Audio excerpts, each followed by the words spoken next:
നമസ്കാരം. വാർത്തകളിലേക്ക് സ്വാഗതം. ആദ്യം പ്രധാന വാർത്തകൾ വിശദമായി. സംസ്ഥാനത്ത് കോവിഡ് ആശങ്ക കുറയുമ്പോൾ ജില്ലയിൽ കോവിഡ് വ്യാപനം കുറയുന്നില്ല. ഇന്നലെ 220 പേർക്ക് കോവിഡ് രോഗബാധ, 199 പേർക്ക് സമ്പർക്കത്തിലൂടെ രോഗബാധ. 16 പേരുടെ രോഗ ഉറവിടം വ്യക്തമല്ല. തെരഞ്ഞെടുപ്പ് പ്രചരണ പ്രവർത്തനങ്ങൾ ജാഗ്രത ശക്തമാക്കണമെന്ന് ആരോഗ്യവകുപ്പ്. അടിമാലി മച്ചിപ്ലാവിൽ വൈദ്യുതി ഉപയോഗിച്ച് മീൻ പിടിക്കുന്നതിനിടെ ഷോക്കേറ്റ് യുവാവ് മരിച്ചു. മരിച്ചത് ചൂരൻകെട്ടാൻകുടി സ്വദേശി ഷിബു രാജപ്പൻ. മച്ചിപ്ലാവിന് സമീപം ദേവയാറിൽ കൂട്ടുകാരുമൊത്ത് മീൻ പിടിക്കുന്നതിനിടെയാണ് അപകടം. ഇരട്ടിയാർ തുളസിപ്പാറയിൽ പടുതാക്കുളത്തിൽ വീണ 1.5 വയസ്സുകാരിക്ക് ദാരുണാന്ത്യം. ഗജനാപാറയ്ക്ക് സമീപം അനധികൃതമായി സ്ഫോടക വസ്തുക്കൾ ഉപയോഗിച്ച് പാറ ഖനനം നടത്തിയ കേസ് പ്രതിയെ 1 വർഷത്തിനു ശേഷം പോലീസ് അറസ്റ്റ് ചെയ്തു. പിടിയിലായത് കുരുവിള സിറ്റി സ്വദേശി സുരേഷ്. പ്രതിയെ കോടതിയിൽ ഹാജരാക്കി റിമാൻഡ് ചെയ്തു. കാഞ്ചിയാർ കോഴിമലയിൽ തെരുവ് നായ ആക്രമണം. വീട്ടമ്മയ്ക്കും മകനും പരിക്കേറ്റു. പ്രഭാത സവാരിക്കിടെ നായ ആക്രമിക്കുകയായിരുന്നു. പരിക്കേറ്റ കോഴിമല സ്വദേശിനി കണ്ണമ്മ, മകൻ ദീനു എന്നിവരെ ആശുപത്രിയിൽ പ്രവേശിപ്പിച്ചു. പ്രദേശത്ത് തെരുവ് നായ ആക്രമണം രൂക്ഷമായിട്ടും പഞ്ചായത്ത് അധികൃതർ നടപടി സ്വീകരിക്കുന്നില്ലെന്ന് പരാതി. തദ്ദേശ തെരഞ്ഞെടുപ്പിന് ഇനി 15 നാൾ. തദ്ദേശപ്പോര്.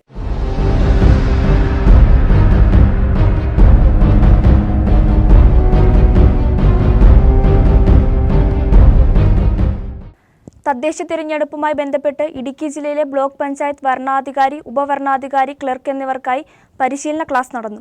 ജില്ലാ കളക്ടർ എച്ച് ദിനേശന്റെ നേതൃത്വത്തിൽ കളക്ടറേറ്റ് കോൺഫറൻസ് ഹാളിലാണ് തിരഞ്ഞെടുപ്പ് നടപടിക്രമങ്ങളുമായി ബന്ധപ്പെട്ട് ഉദ്യോഗസ്ഥർക്ക് പരിശീലന ക്ലാസ് നൽകിയത്.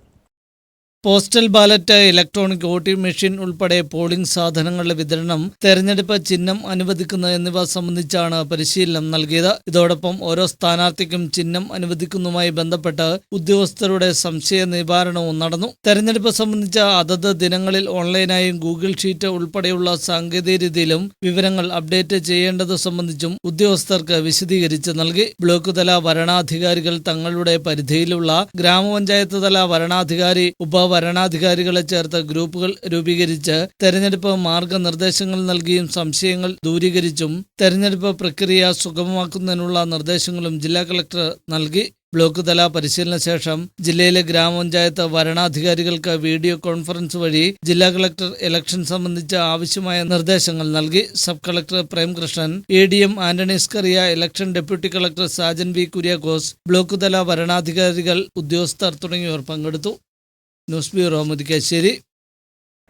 ചക്കുവള്ളം പഞ്ചായത്തിൽ ഭരണ തുടർച്ച ലക്ഷ്യമിട്ട് LDF മത്സര രംഗത്ത് സജീവമാകുമ്പോൾ കൈവിട്ട് കളഞ്ഞ കോട്ട തിരിച്ചുപിടിക്കാൻ UDF കച്ചമുറുക്കുകയാണ്.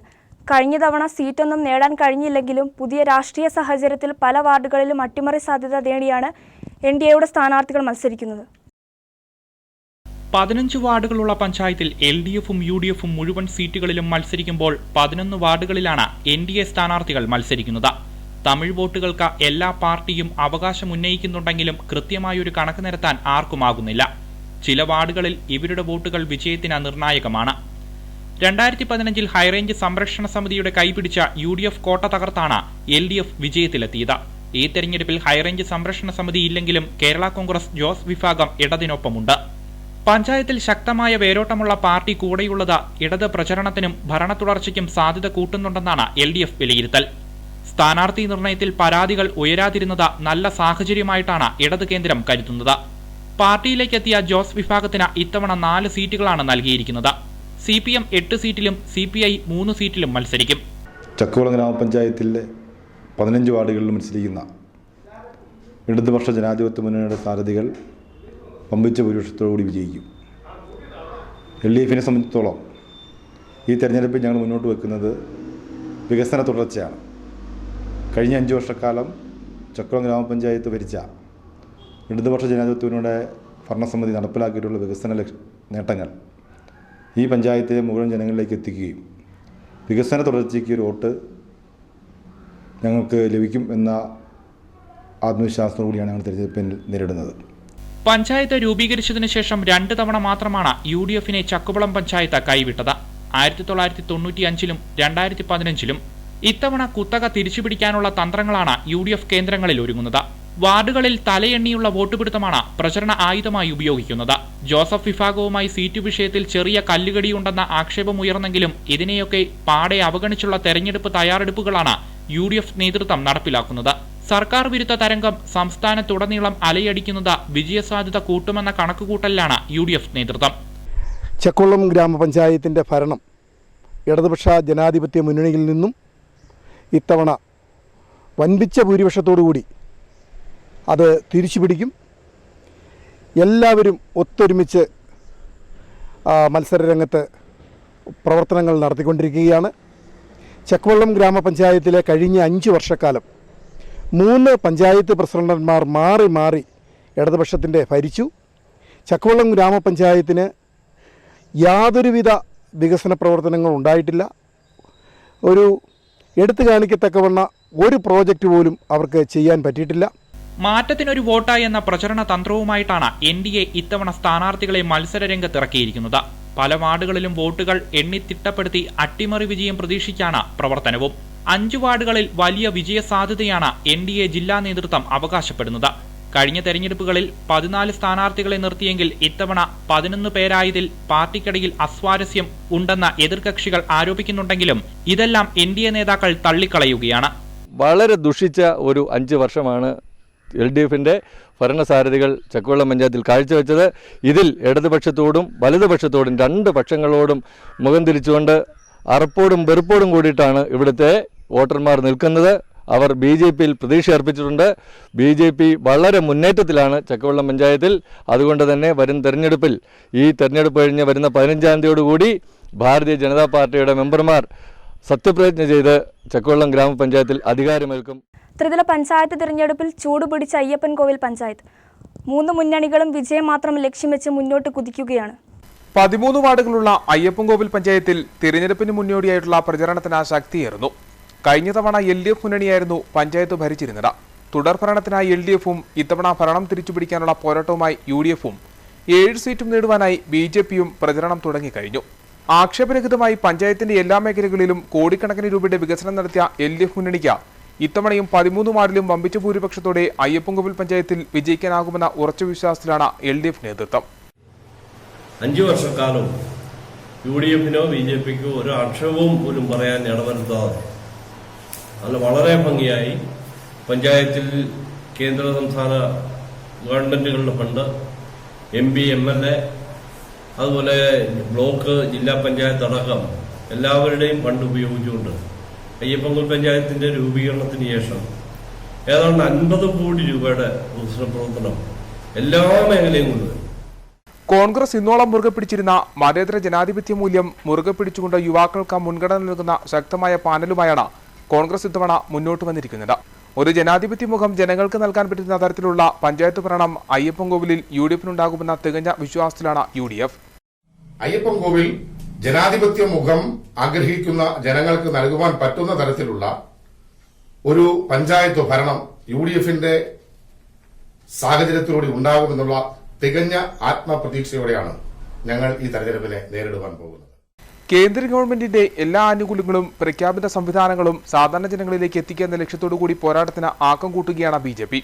13 വാർഡുകളുള്ള പഞ്ചായത്തിൽ സ്ഥാനാർത്ഥികളുള്ള 7 വാർഡുകളിലും വിജയം നേടാനാകുമെന്ന വിശ്വാസത്തിലാണ് BJPയും. പട്ടയത്തിന്റെ പേരിൽ മാത്രം കിസാൻ സമ്മാന പദ്ധതിയിൽ നിന്ന് വരെ ജനങ്ങളെ മാറ്റി നിർത്തുന്നു. അവർക്ക് കിട്ടേണ്ട ആ 2000 രൂപ വെച്ചുള്ള ഒരു വർഷം കിട്ടുന്ന 6000 രൂപ പോലും നിഷേധിക്കപ്പെടുന്ന സാഹചര്യം ഉണ്ടാകുന്നു. ഇതിനൊക്കെ മാറ്റം വരുത്തുന്നതിന് വേണ്ടിയിട്ട് ഭാരതീയ ജനതാ പാർട്ടിയുടെ മുഴുവൻ സ്ഥാനാർത്ഥികളെയും വിജയിപ്പിക്കണം. എല്ലാവരെയും വിജയിച്ചു വരും എന്നുള്ള വിശ്വാസത്തിലാണ് ജനം ഞങ്ങളെ കാണുന്നത്.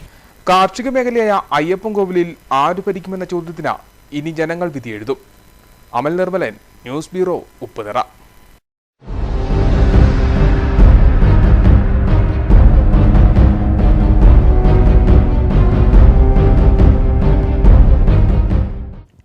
ജാഗ്രതയോടെ നേരിടാം.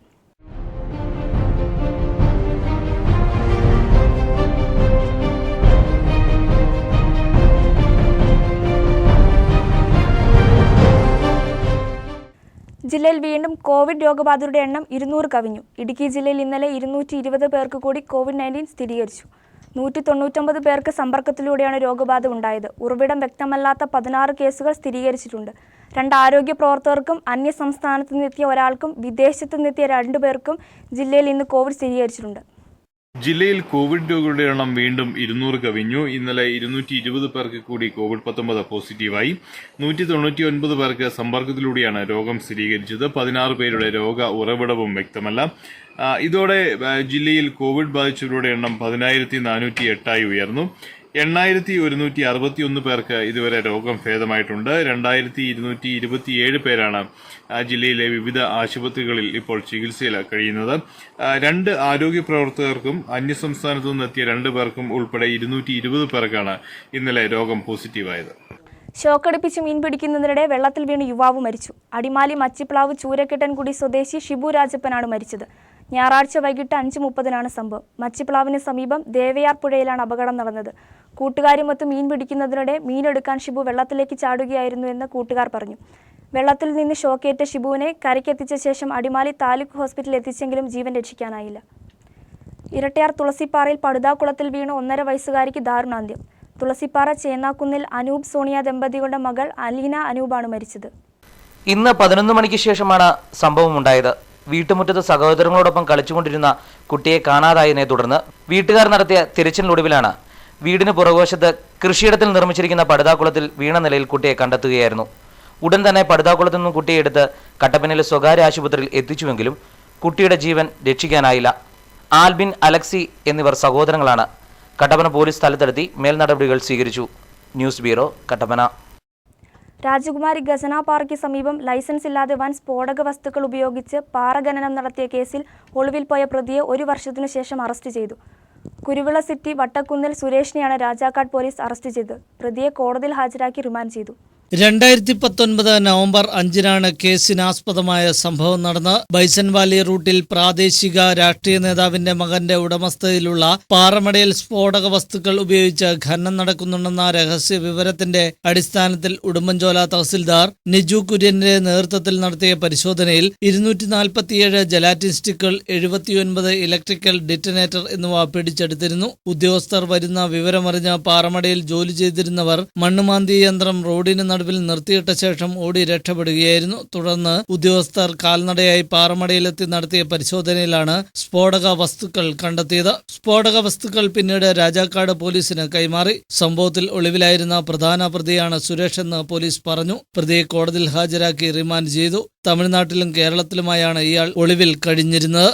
ന്യൂസ് ബ്യൂറോ, രാജകുമാരി. വാർത്തയിലേക്ക് തിരിച്ചു വരാം. കാഞ്ചിയാർ കോഴിമലയിൽ തെരുവ് നായയുടെ ആക്രമണത്തിൽ വീട്ടമ്മയ്ക്കും മകനും പരിക്കേറ്റു. കാഞ്ചിയാർ കോഴിമല സ്വദേശിനിയായ കണ്ണംകുളത്ത് രാജമ്മ പ്രഭാത സവാരിക്കിറങ്ങിയപ്പോഴാണ് നായയുടെ കടിയേറ്റത്. ഇവരെ രക്ഷിക്കുവാൻ ശ്രമിക്കുന്നതിനിടെ മകൻ ദിനുവിനെയും നായ ആക്രമിക്കുകയായിരുന്നു. പുലർച്ചെ 6:30-യോടെ പ്രഭാത സവാരിക്കിറങ്ങിയ കോഴിമല ബാലപാടിക്ക് സമീപം താമസിക്കുന്ന കണ്ണംകുളത്ത് രാജമ്മയ്ക്ക് നേരെ തെരുവ് നായയുടെ ആക്രമണമുണ്ടാവുകയായിരുന്നു. ബഹളം കേട്ട് സമീപത്ത് തന്നെ താമസിക്കുന്ന മകൻ ദിനു രക്ഷിക്കാൻ ഓടിയെത്തിയെങ്കിലും നായ ദിനുവിനെയും കടിച്ചു. രാവിലെ ഞങ്ങൾ വീട്ടിൽ നിന്നപ്പം അമ്മ നടക്കാൻ വേണ്ടി ഇറങ്ങിയപ്പം അമ്മയുടെ നേരെ പട്ടി ചെല്ലുന്നുണ്ട് ഓടിച്ചെന്നപ്പം അമ്മയും എന്നെ കടിക്കുമായിരുന്നു. ഒത്തിരിണ്ട്. അതിന് മുമ്പ് 2 ദിവസം മുമ്പ് അവിടെ ആടിനെ കടിച്ചിട്ടുണ്ട് എന്നൊക്കെ പറയുന്നു. അന്ന് ഈ ഞങ്ങളെ കടിച്ചതിൻ്റെ അന്ന് വൈകുന്നേരം വേറെ ഉള്ളിനെ, ബിനു എന്ന് പറഞ്ഞൊരു ഉള്ളിനെ ഇതുപോലെ കടിച്ചിട്ടുണ്ട്. പിന്നെ അവിടെയുള്ള പട്ടികൾക്കിട്ടല്ല ഓടിച്ചിട്ട് കടി. അന്ന് രാത്രി മൊത്തം പട്ടി രാജമ്മയും മകനും കട്ടപ്പന താലൂക്ക് ആശുപത്രിയിൽ ചികിത്സ തേടിയെങ്കിലും വീട്ടമ്മയുടെ കൈക്കേറ്റ പരിക്ക് ഗുരുതരമായതിനാൽ നഗരത്തിലെ സ്വകാര്യ ആശുപത്രിയിലേക്ക് മാറ്റി. നായയുടെ കടിയേറ്റ കൈയിൽ ആഴത്തിൽ മുറിവേറ്റതിനാൽ ശസ്ത്രക്രിയ നടത്തേണ്ടി വന്നു. വീഴ്ചയിൽ വലതു കൈക്ക് പൊട്ടലുമുണ്ടായി. അത് പട്ടി വ്യാപകമായിട്ട് അവിടെ ഉണ്ട്. പട്ടിയും പന്നിയുടെ ശല്യം കാരണം ആളുകൾക്ക് സ്വൈര്യമായി നടക്കാനുള്ള അവസരം ഇപ്പോഴില്ല. ഇതിന് ഗവൺമെന്റോ പഞ്ചായത്തോ ഒരു നടപടി ഇതുവരെ ആളുകളെ സ്വീകരിച്ചിട്ടില്ല. അതുകൊണ്ട് എൻ്റെ അഭിപ്രായം എന്ന് പറയുന്നത് പഞ്ചായത്തിനെതിരെ നമ്മളിപ്പോൾ ഒരു പരാതി കൊടുക്കാൻ ഉദ്ദേശിക്കുന്നുണ്ട്. മറിച്ച് ഗവൺമെൻറ്റും ഇതിൻ്റെ വസ്തുതകൾ അറിയണ്ടേ. ഈ രാജ്യം സ്വൈര്യമായി നടക്കാനുള്ള അവസരം ജനങ്ങൾക്കില്ല. പട്ടിക്കും പന്നിക്കും നടക്കാനുള്ള അവസരം. ഇതാണ് ഇപ്പോഴത്തുള്ള സാഹചര്യം. ഇതേ നായയുടെ കടിയേറ്റ് പ്രദേശവാസികളായ ബിനു, ഷാൻഡി എന്നിവർക്കും പരിക്കേറ്റു. ഒട്ടേറെ വളർത്തുമൃഗങ്ങളെയും നായ കടിച്ചിട്ടുണ്ടെന്നാണ് വിവരം. കോഴിമല മേഖലയിൽ തെരുവുനായ ശല്യം രൂക്ഷമാകുമ്പോഴും അധികൃതർ നടപടി സ്വീകരിക്കുന്നില്ലെന്നാണ് നാട്ടുകാരുടെ ആരോപണം. പ്രളയത്തിൽ തകർന്ന പെരിയവാര പാലത്തിന്റെ പണികൾ അവസാന ഘട്ടത്തിൽ. മൂന്നാറിൽ നിന്നുള്ള ഭാഗത്തെ അപ്രോച്ച് റോഡിന്റെ ടാറിംഗ് പണികൾ മാത്രമാണ് ഇനി തീരാനുള്ളത്. പ്രളയത്തിൽ തകർന്ന പെരിയപാല പാലത്തിന്റെ നിർമ്മാണ പ്രവർത്തനങ്ങൾ അവസാന ഘട്ടത്തിൽ. അനുബന്ധ റോഡിന്റെ നിർമ്മാണം മാത്രമാണ് ഇനി തീരാനുള്ളത്. ഒരാഴ്ചയ്ക്കുള്ളിൽ പണികൾ പൂർത്തിയാകുമെങ്കിലും തെരഞ്ഞെടുപ്പ് പെരുമാറ്റച്ചട്ടം നിലനിൽക്കുന്നതിനാൽ പാലത്തിന്റെ ഉദ്ഘാടനം ഡിസംബർ അവസാനം മാത്രമേ നടക്കുകയുള്ളൂ. 4.3 കോടി രൂപ ചെലവിട്ട് 2019 ജൂണിലാണ് പുതിയ പാലത്തിന്റെ പണികൾ ആരംഭിച്ചത്. 2018 ഓഗസ്റ്റ് 16 രാത്രിയിലുണ്ടായ പ്രളയത്തിലാണ് മൂന്നാർ ഉദുമൽപേട്ട അന്തർ സംസ്ഥാന പാതയിലെ പെരിയപാല പാലം തകർന്നത്. ഇതോടെ മറയൂർ ഭാഗത്തേക്കുള്ള ഗതാഗതം മാസങ്ങളോളം നിലച്ചിരുന്നു. കന്യാറിൽ താൽക്കാലിക പാലം പണിതാണ് ഗതാഗതം പുനഃസ്ഥാപിച്ചത്. News desk Medianet. ഹൈറേഞ്ചിലെ പ്രധാന ഇടവിള കൃഷിയായ ബീൻസ് കൃഷിയിൽ നിന്നും കർഷകർ പിൻവാങ്ങുന്നു. മികച്ച വില ലഭിക്കാത്തതിനെ തുടർന്നാണ് കർഷകർ ബീൻസ് കൃഷി ഉപേക്ഷിക്കുന്നത്. ഹൈറേഞ്ചിലെ പ്രധാന ഇടവിള കൃഷിയായിരുന്നു ബീൻസ് കൃഷി. കപ്പ കൃഷിക്കും വാഴകൃഷിക്കും മറ്റും ഇടയിലൂടെയാണ് ബീൻസ് കൃഷി നടത്തി വന്നിരുന്നത്. ഇത്തരത്തിലുള്ള കൃഷി കർഷകർക്ക് അധിക വരുമാനമായിരുന്നു. എന്നാൽ വിലക്കുറവും കീടബാധയും ഇത്തരത്തിലുള്ള കൃഷിയിൽ നിന്നും കർഷകരെ പിന്തിരിപ്പിക്കുകയാണ്. ഇപ്പോഴുണ്ടാകുന്ന ഈ വിലക്കയറ്റമാണ് ഇതിൻ്റെ കാരണം. വിപണികൾ ആക്റ്റീവല്ല. അതുകൊണ്ട് തന്നെ കർഷകർക്ക് ഇതെടുത്ത് കൊടുത്ത് ലാഭകരമാക്കാൻ പറ്റുന്നില്ല. അതുകൊണ്ടാണ്. ഇല്ലെങ്കിൽ വ്യാപകമായിട്ട് നമ്മൾ മറ്റുള്ള കൃഷികളുടെ ഇടയ്ക്കൂടെ ഇടവിളയായിട്ടല്ല ഇത് ചെയ്തുകൊണ്ടിരുന്നതാണ്. മുൻപ് 40 മുതൽ 80 രൂപ വരെ നാടൻ ബീൻസിന് വില ലഭിച്ചിരുന്നു. എന്നാൽ ഇപ്പോൾ 20 രൂപയിൽ താഴെയാണ് കർഷകന് ലഭിക്കുന്ന വില. ഉൽപാദനവും ഗണ്യമായ രീതിയിൽ കുറഞ്ഞു. അതുകൊണ്ട് തന്നെ കർഷകർക്ക് ബീൻസ് കൃഷി ലാഭകരമല്ലാതായി. ഇപ്പോൾ ഹൈറേഞ്ച് മേഖലയിൽ നാമമാത്ര ബീൻസ് കൃഷിയാണുള്ളത്. News bureau, Murickassery. പ്രധാന വാർത്തകൾ ഒരിക്കൽ കൂടി. സംസ്ഥാനത്ത് കോവിഡ് ആശങ്ക കുറയുമ്പോൾ ജില്ലയിൽ കോവിഡ് വ്യാപനം കുറയുന്നില്ല. ഇന്നലെ 220 പേർക്ക് കോവിഡ് രോഗബാധ, 199 പേർക്ക് സമ്പർക്കത്തിലൂടെ രോഗബാധ. 16 പേരുടെ രോഗ ഉറവിടം വ്യക്തമല്ല. തെരഞ്ഞെടുപ്പ് പ്രചരണ പ്രവർത്തനങ്ങൾ ജാഗ്രത ശക്തമാക്കണമെന്ന് ആരോഗ്യവകുപ്പ്. അടിമാലി മച്ചിപ്ലാവിൽ വൈദ്യുതി ഉപയോഗിച്ച് മീൻ പിടിക്കുന്നതിനിടെ ഷോക്കേറ്റ് യുവാവ് മരിച്ചു. മരിച്ചത് ചൂരൻ കെട്ടാൻകുടി സ്വദേശി ഷിബു രാജപ്പൻ. മച്ചിപ്ലാവിന് സമീപം ദേവയാറിൽ കൂട്ടുകാരുമൊത്ത് മീൻ പിടിക്കുന്നതിനിടെയാണ് അപകടം. ഇരട്ടിയാർ തുളസിപ്പാറയിൽ പടുതാക്കുളത്തിൽ വീണ 1.5 വയസ്സുകാരിക്ക് ദാരുണാന്ത്യം. ഗജനാപാറയ്ക്ക് സമീപം അനധികൃതമായി സ്ഫോടക വസ്തുക്കൾ ഉപയോഗിച്ച് പാറ ഖനനം നടത്തിയ കേസ് പ്രതിയെ 1 വർഷത്തിനു ശേഷം പോലീസ് അറസ്റ്റ് ചെയ്തു. പിടിയിലായത് കുരുവിള സിറ്റി സ്വദേശി സുരേഷ്. പ്രതിയെ കോടതിയിൽ ഹാജരാക്കി റിമാൻഡ് ചെയ്തു. കാഞ്ചിയാർ കോഴിമലയിൽ തെരുവ് നായ ആക്രമണം. വീട്ടമ്മയ്ക്കും മകനും പരിക്കേറ്റു. പ്രഭാത സവാരിക്കിടെ നായ ആക്രമിക്കുകയായിരുന്നു. പരിക്കേറ്റ കോഴിമല സ്വദേശിനി കണ്ണമ്മ, മകൻ ദീനു എന്നിവരെ ആശുപത്രിയിൽ പ്രവേശിപ്പിച്ചു. പ്രദേശത്ത് തെരുവ് നായ ആക്രമണം രൂക്ഷമായിട്ടും പഞ്ചായത്ത് അധികൃതർ നടപടി സ്വീകരിക്കുന്നില്ലെന്ന് പരാതി. ഇതോടെ ഈ വാർത്താ ബുള്ളറ്റിനോട് അവസാനിക്കുന്നു. നന്ദി, നമസ്കാരം.